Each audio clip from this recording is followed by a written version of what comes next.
Baal era el nombre del dios que era adorado por toda Canaán y Fenicia en los tiempos antiguos. Durante el período de los jueces, la práctica del culto a Baal entró en la vida religiosa judía. Jueces capítulo 3, versículo 7 dice: «Los israelitas hicieron el mal a los ojos del Señor, olvidaron al Señor, su Dios, y sirvieron a los Baales y a las Astartes». La práctica del culto a Baal se generalizó en Israel durante el reinado de Acab, como se describe en 1 Reyes, capítulo 16, versículos 31 a 33. Y como si no bastara seguir el ejemplo pecaminoso de Jeroboam, se casó con Jezabel, hija del rey Etbal de Sidonios, y comenzó a postrarse en adoración a Baal. Primero, Acab construyó un templo y un altar para Baal en Samaria. Luego, erigió un poste de Aserá. Hizo más para provocar la ira del Señor, el Dios de Israel, que cualquiera de los otros reyes de Israel antes de él. Y la práctica del culto a Baal también afectó a Judá, como se describe en 2 Crónicas, capítulo 28, versículos 1 a 4. Acaz tenía 20 años cuando se convirtió en rey y reinó 16 años en Jerusalén. A diferencia de David, su antepasado, no hizo lo que era correcto a los ojos del Señor. Siguió los caminos de los reyes de Israel y también hizo ídolos para adorar a los Baales. Quemó sacrificios en el valle de Ben-Hinnom y sacrificó a sus hijos en el fuego, practicando las abominables prácticas de las naciones que el Señor había expulsado ante los israelitas. Ofreció sacrificios y quemó incienso en los altares en las colinas y debajo de todo árbol frondoso.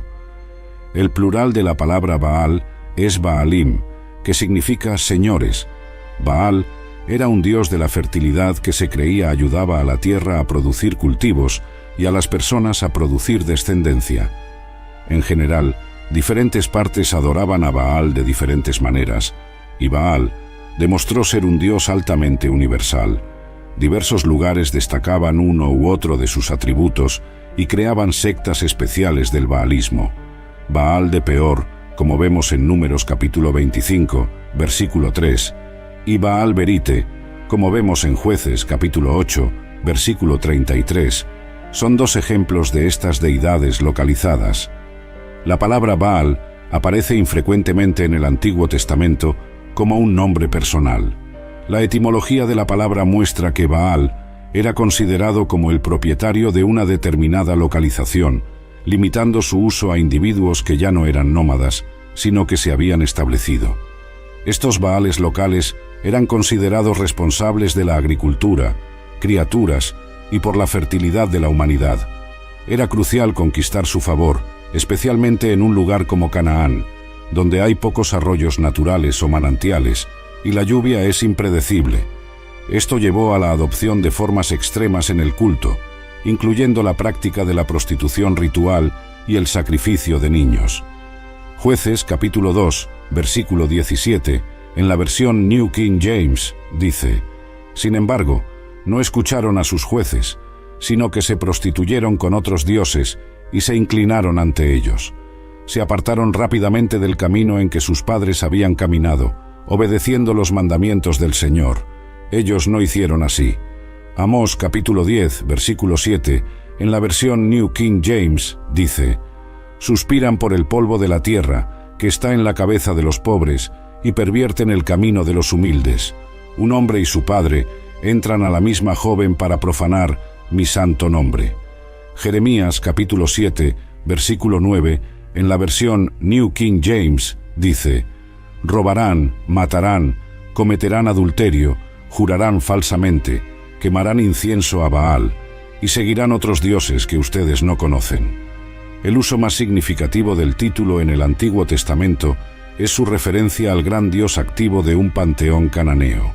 Una ecuación con Hadad, el dios amorreo, cuya naturaleza y funciones eran casi idénticas, parece clara.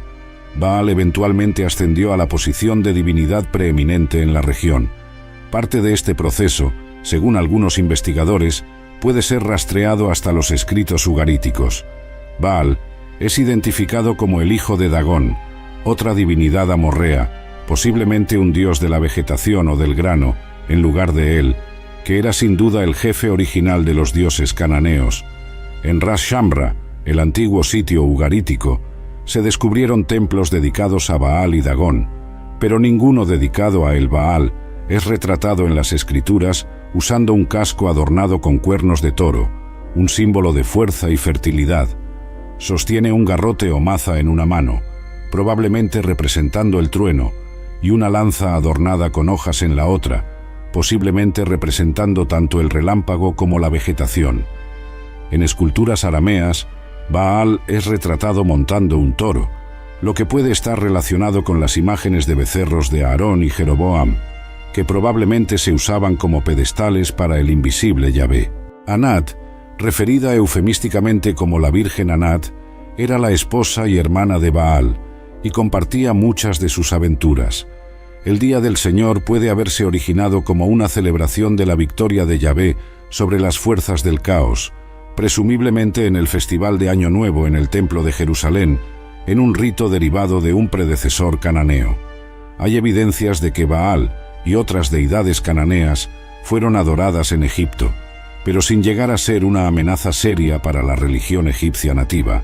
La situación era diferente en Israel, donde, a través de los procesos de sincretismo, el culto a Yahvé fue profundamente influenciado y amenazado por elementos ajenos de los cultos a Baal. Esto se debió a dos factores principales. Primero, los israelitas no expulsaron a los cananeos, sino que se casaron con ellos, planteando así el problema de la interrelación de Yahvé y Baal. Segundo, Yahvé había dado a Israel una victoria considerable sobre los cananeos, y su supremacía era incuestionable. Baal era considerado el más poderoso de todos los dioses, eclipsando a él, que era visto como relativamente débil e ineficaz. En varias batallas, Baal derrotó a Yam, el dios del mar, y a Mot, el dios de la muerte y del inframundo. Las hermanas o consortes de Baal eran Astarte, una diosa de la fertilidad asociada con las estrellas, y Anat, una diosa del amor y de la guerra. Los cananeos adoraban a Baal como el dios del sol y como el dios de la tormenta. Generalmente se le retrata sosteniendo un rayo que derrotaba enemigos y producía cosechas. También lo adoraban como un dios de la fertilidad que proporcionaba hijos. El culto a Baal estaba arraigado en la sensualidad e involucraba prostitución ritual en los templos. A veces, para apaciguar a Baal, era necesario el sacrificio humano, generalmente el primogénito de aquel que hacía el sacrificio.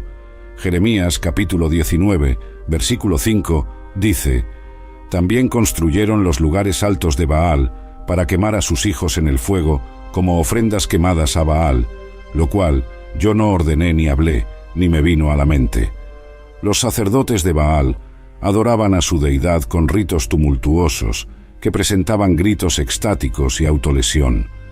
Primer Reyes, capítulo 18, versículo 28, dice: «Así, los profetas rezaron más fuerte, y se cortaron con cuchillos y dagas, según su ritual, hasta que la sangre fluyó». Antes de que los hebreos entraran a la tierra prometida, el Señor Dios advirtió contra la glorificación de los dioses de Canaán, pero Israel se inclinó hacia la idolatría de todos modos.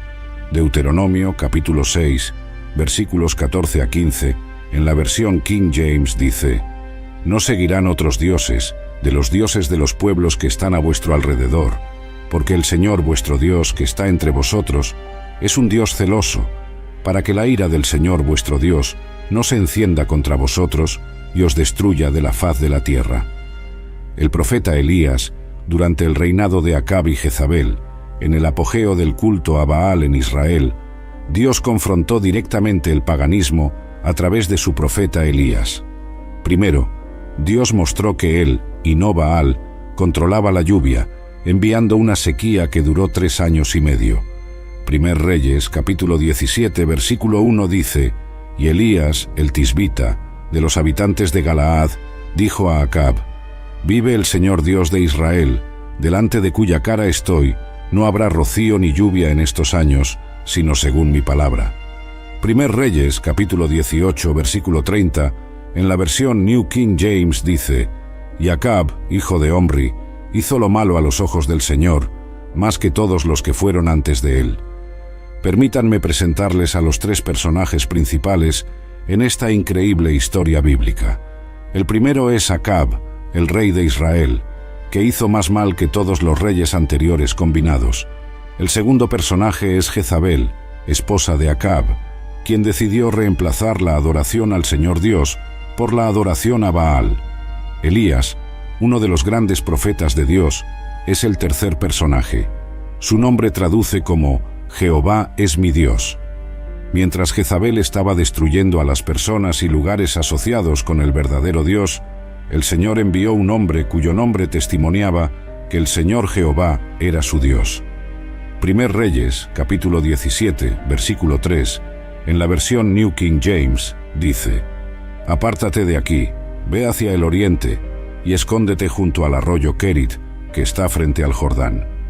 Primer Reyes, capítulo 18, versículo 1, en la versión New King James, dice: «Y sucedió que después de muchos días, la palabra del Señor vino a Elías en el tercer año, diciendo: Ve, preséntate a Acab, y yo enviaré lluvia sobre la tierra». ¿Cómo sabía Elías que Dios estaba vivo y era confiable? «Escóndete y preséntate», dijo el Señor a Elías. Estas dos frases nos muestran, como a Elías, cómo podemos saber que Dios está vivo. Primero, escóndete. Elías es usado como ejemplo del poder de la oración en Santiago, capítulo 5, versículos 17 y 18. Elías era un hombre sujeto a pasiones iguales que nosotros y oró fervientemente para que no lloviera, y por 3 años y 6 meses no llovió sobre la tierra. Luego oró nuevamente, y el cielo dio lluvia, y la tierra produjo su fruto. No solo Elías oró, sino que oró fervientemente. La clave para determinar si Dios está vivo o no es esconderse, aprendiendo a conectarse con Dios a través de la oración ferviente. Una serie de eventos en la vida personal de Elías demostró que Dios estaba vivo. Primer Reyes, capítulo 17, versículo 3, en la versión New King James dice: «Apártate de aquí, ve hacia el oriente, y escóndete junto al arroyo Kerit, que está frente al Jordán». Primer Reyes, capítulos 18, versículos 2 a 16, en la versión New King James, detalla cómo Elías se presentó ante Acab y encontró a Abdías por el camino, un hombre que temía al Señor y había escondido a 100 profetas del Señor para protegerlos de Jezabel. Abdías estaba preocupado de que, al informar a Acab de la presencia de Elías, el Espíritu del Señor llevaría a Elías a otro lugar, y él sería asesinado por no poder presentar a Elías a Acab como prometido.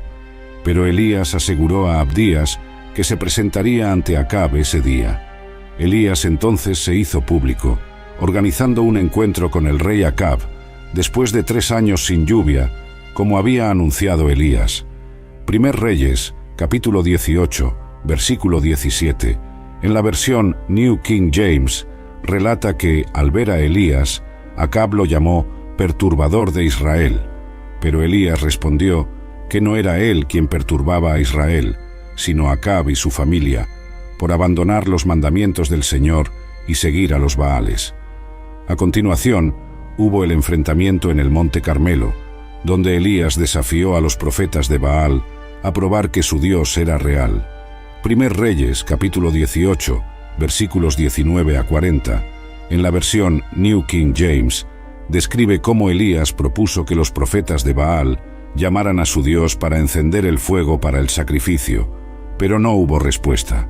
Entonces, Elías construyó un altar al Señor, vertió agua sobre el sacrificio para intensificar el desafío y oró al Señor. El fuego del Señor cayó del cielo, consumiendo el sacrificio, el agua e incluso las piedras y la tierra alrededor del altar. Al ver esto, el pueblo reconoció al Señor como Dios, y los profetas de Baal fueron capturados y ejecutados por Elías en el arroyo Quisón. Después de este evento dramático, Elías oró por lluvia, y tras la 7ª oración, una pequeña nube apareció, trayendo una fuerte lluvia después de 3 años y medio de sequía. Primer Reyes, capítulo 18, versículos 42 a 46, en la versión New King James, narra cómo Elías subió a la cima del Carmelo para orar por la lluvia, y tras su persistente oración, la lluvia vino, mostrando una vez más que Dios estaba vivo y activo. Finalmente, en Mateo capítulo 12, versículo 27, Jesús se refiere a Satanás como Belcebú, una referencia al dios filisteo Baal-Zebub. Mateo capítulo 12, versículos 22 a 27, relata cómo la gente quedó asombrada al ver a Jesús curar a un hombre ciego y mudo, atribuyendo tal poder a Belcebú, líder de los demonios, según los fariseos.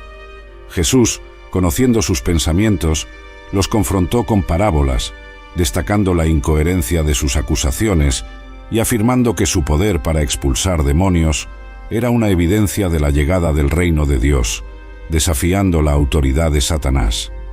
Este relato bíblico muestra la continua lucha entre la adoración al único Dios verdadero y la tentación de seguir dioses falsos, como Baal, que representan desvíos hacia la idolatría y prácticas condenables a los ojos de Dios. El enfrentamiento entre Elías y los profetas de Baal en el Monte Carmelo es un ejemplo poderoso de la supremacía del Señor sobre todos los dioses falsos y de la importancia de confiar y obedecer solo a Él.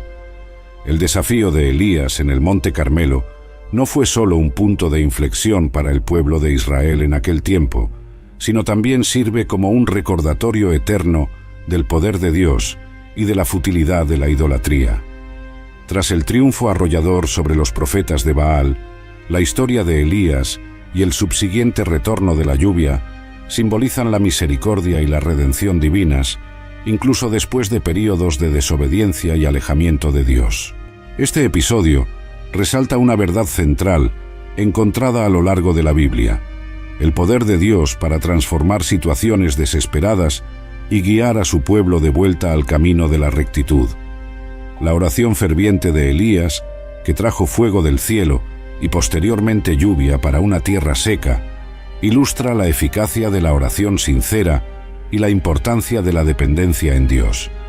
Además, la historia ofrece una crítica contundente al sincretismo religioso y a la adoración de ídolos, prácticas comunes entre los israelitas que frecuentemente los desviaban del culto al verdadero Dios. La victoria de Elías sobre los profetas de Baal no fue solo una demostración de poder, sino también un llamado al arrepentimiento y a la renovación de la alianza con Dios. La narrativa de Elías nos recuerda que, en todas las generaciones, los seguidores de Dios enfrentan desafíos que prueban su fe y obediencia. Como Elías, son llamados a confiar en Dios, incluso cuando las circunstancias parecen desfavorables, y a permanecer fieles a Él, rechazando falsos dioses y doctrinas.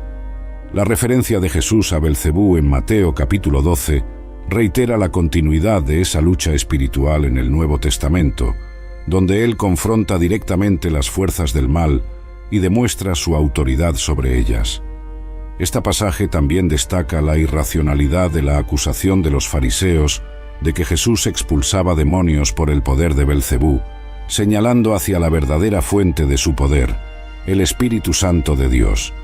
La historia de Elías, la confrontación de Jesús con los fariseos y su victoria sobre el poder del mal nos alientan a buscar a Dios con todo nuestro corazón, a vivir de acuerdo con sus mandamientos y a confiar en su soberanía y poder salvador. Nos recuerda que, a pesar de las diversas formas que la idolatría puede asumir en diferentes épocas y culturas, el llamado de Dios a la fidelidad exclusiva a Él permanece igual. Así, la lucha contra la adoración a Baal y otras formas de idolatría en el Antiguo Testamento, así como las enseñanzas de Jesús en el Nuevo Testamento, enfatizan la importancia de mantenerse fieles al único Dios verdadero, rechazando cualquier forma de idolatría o sincretismo religioso. Esto sirve como un recordatorio atemporal de la centralidad de Dios en la vida de su pueblo y de la necesidad de adorarlo en espíritu y en verdad, confiando plenamente en su gracia y poder para guiarnos y protegernos. La lucha contra la adoración a Baal y la fidelidad al único Dios verdadero nos lleva a una aplicación práctica para los días actuales. La historia bíblica de Elías y el enfrentamiento con los profetas de Baal, junto con la enseñanza de Jesús sobre la verdadera fuente de poder espiritual, no son solo relatos históricos o lecciones teológicas. Hablan directamente al corazón de la experiencia humana y a nuestra necesidad intrínseca de buscar algo mayor que nosotros mismos. En la sociedad contemporánea, aunque la adoración explícita a dioses como Baal es menos común, enfrentamos nuestras propias versiones de idolatría.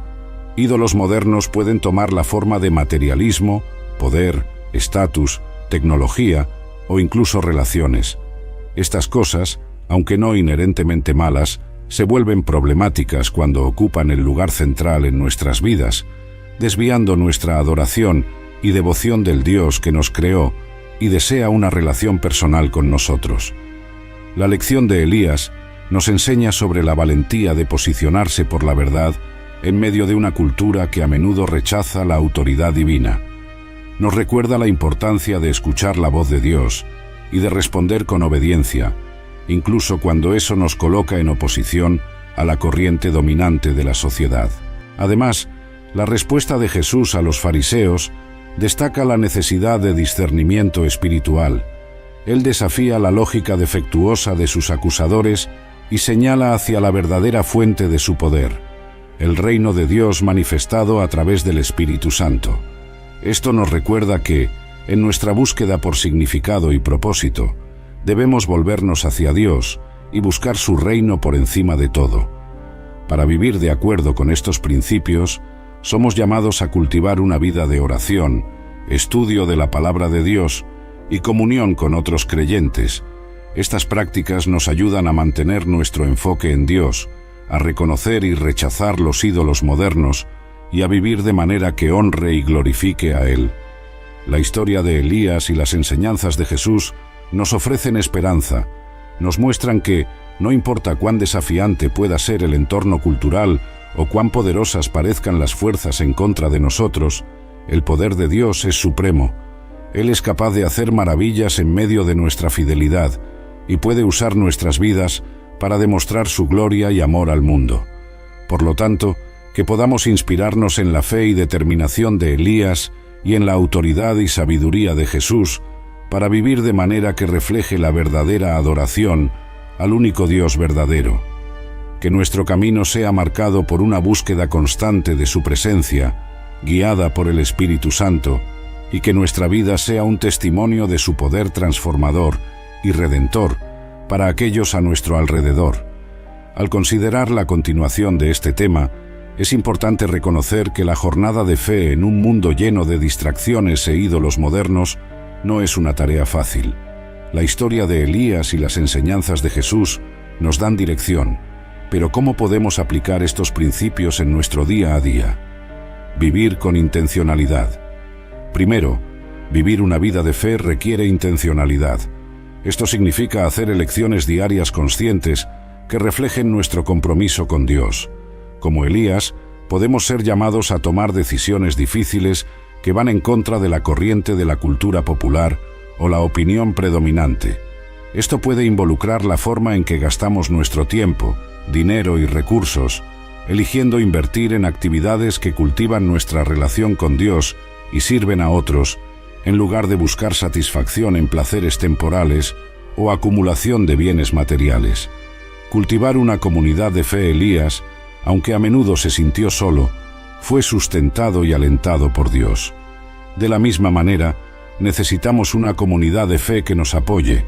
Esto significa involucrarnos con una iglesia local o grupo de estudio bíblico donde podemos crecer en nuestro entendimiento de la palabra de Dios, compartir nuestras luchas y victorias y alentar a otros en la fe. La comunidad es esencial para mantenernos responsables y recordarnos que, aunque el viaje puede ser desafiante, no estamos caminando solos. Ser un testimonio en el mundo. La victoria de Elías sobre los profetas de Baal fue un testimonio poderoso del poder de Dios, no solo para Israel, sino para todas las naciones alrededor. De manera similar, estamos llamados a ser luces en un mundo oscuro. Esto significa vivir de una manera que refleje el carácter de Dios, buscando la justicia, practicando la misericordia y caminando humildemente con nuestro Dios. Al hacerlo, podemos atraer a otros hacia Dios, mostrándoles una alternativa al vacío y desesperanza que a menudo caracterizan la búsqueda de satisfacción en ídolos modernos. Permanecer firme en la fe. La historia de Elías nos alienta a permanecer firmes en nuestra fe, incluso frente a la persecución o dificultades. La oración de Elías por lluvia después de 3 años y medio de sequía fue un acto de fe tremenda. De la misma manera, debemos persistir en la oración, confiando que Dios es fiel y que Él responderá en el tiempo y manera que sean mejores según su voluntad. La perseverancia en la fe es un testimonio de nuestro compromiso con Dios y de nuestra confianza en su soberanía. La lucha contra la idolatría y el llamado a la fidelidad a Dios son tan relevantes hoy como lo fueron en los tiempos bíblicos. Elías y Jesús nos muestran el camino: vivir con intencionalidad, cultivar comunidad, ser un testimonio en el mundo y permanecer firmes en la fe. Que podamos seguir estos ejemplos, buscando siempre poner a Dios en primer lugar en nuestras vidas y sirviendo como embajadores de su reino en todo lo que hacemos. La historia bíblica de Elías y el enfrentamiento con los profetas de Baal, junto con la enseñanza de Jesús sobre la verdadera fuente de poder espiritual, nos recuerda la importancia de la oración ferviente, la obediencia a Dios y la confianza en su provisión y protección. En un mundo que a menudo valora lo material y lo inmediato, estos relatos nos invitan a reflexionar sobre lo que verdaderamente valoramos y adoramos. A través de la historia de Elías, aprendemos sobre la importancia de enfrentar la idolatría con fe y valentía, recordándonos que, incluso cuando nos sentimos solos en nuestra lucha, Dios está con nosotros, proveyendo la fuerza y la guía que necesitamos para superar los desafíos. La intercesión de Elías por Israel y su enfrentamiento con los profetas de Baal demuestran el poder de un individuo que se mantiene fiel a Dios, incluso frente a la oposición abrumadora. Las enseñanzas de Jesús, por su parte, nos ofrecen una perspectiva sobre cómo confrontar el mal y la falsedad con sabiduría y autoridad divinas. Al igual que Elías, Jesús enfrentó la idolatría y el sincretismo religioso de su tiempo, desafiando las estructuras de poder y ofreciendo un camino de regreso a la verdadera adoración a Dios. Su vida y ministerio resaltan la importancia de vivir en obediencia a Dios, sirviendo a otros y promoviendo el reino de Dios en la tierra. En resumen, la historia de Elías y las enseñanzas de Jesús nos inspiran a vivir vidas de fe auténtica, comprometidos con la adoración al único Dios verdadero y resistiendo las tentaciones de idolatría en todas sus formas. Nos desafían a ser agentes de cambio en nuestro mundo, viviendo de manera que refleje el amor, la justidad y la misericordia de Dios. Al hacerlo, no solo seguimos el ejemplo de estos grandes profetas y maestros, sino que también contribuimos a la construcción de un mundo más justo y compasivo, arraigado en los valores eternos del reino de Dios.